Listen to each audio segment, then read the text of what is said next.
ಓಂ ವಿಶ್ವಸ್ಮೈ ನಮಃ.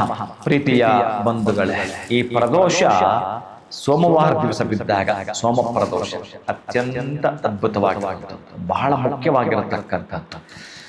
ಮತ್ತೆ ನಮ್ಮ ಮನೇಲಿ ಗೊತ್ತಿದ್ದು ಗೊತ್ತಿಲ್ಲದೋ ಅನಿಷ್ಟಗಳು ಕೆಲವು ಪದ್ಧತಿ ಇರ್ತವೆ. ಬಹುಶಃ ನಾವು ಹೇಳಿದ್ರು ಕೆಲವರು ತಿದ್ದುಕೊಳ್ಳೋದಿಲ್ಲ.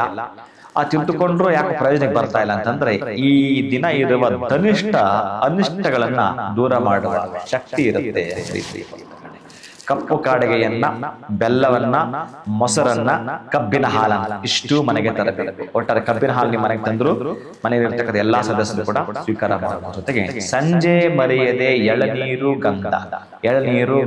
ಎಳನೀರು ಗಂಧದಿಂದ ಶಿವನನ್ನು ಕುರಿತು ಅಭಿಷೇಕ ಮಾಡ್ತಾ ನೋಡಿಕೊಳ್ಳಿ. ಅಪ್ಪ ನೀನು ಉಳಿದಿದ್ದೆಲ್ಲ ಬಿಡಬೇಡಿ. ನಮ್ಮ ಕಷ್ಟಗಳು ಏನೇನು ಐಡಿಯಾ ಮಾಡಿದ್ವೋ ಹೋಗ್ಲಾಡಿಸ್ಕೊಳ್ಳಲಿಕ್ಕೆ ನಮ್ಗೆ ಎಷ್ಟು ಬುದ್ಧಿ ಇತ್ತೋ, ಅತಿ ಬುದ್ಧಿವಂತ ಎಲ್ಲ ಉಪಯೋಗಿಸಿದ್ವೋ, ಯಾವ ವ್ಯಾಪಾರ ಕೈ ಹಿಡಿಯಲಿಲ್ಲ, ಎಲ್ಲವನ್ನು ಪಕ್ಕಕ್ಕಿಟ್ಟು ಇವತ್ತು ಸಾಯಂಕಾಲ ಶಿವನ ಹತ್ತಿರ ಕೊಳ್ಳುತ್ತುಕೊಳ್ಳಿ. ಅವನನ್ನ ನೀವು ಮರೆ ಹೋಗಿ ಅವನು ಸುಮ್ಮನೆ ಒಂದು ಹೊರೆ ನೋಟ ನೋಡುತ್ತಾನೆ, ಅತ್ಯಂತ ಅನುಕೂಲವನ್ನ ಪಡ್ಕೊಳ್ತೀವಿ. ಶುಭಂಭೂಯ, ಒಳಿತಾಗಲಿ.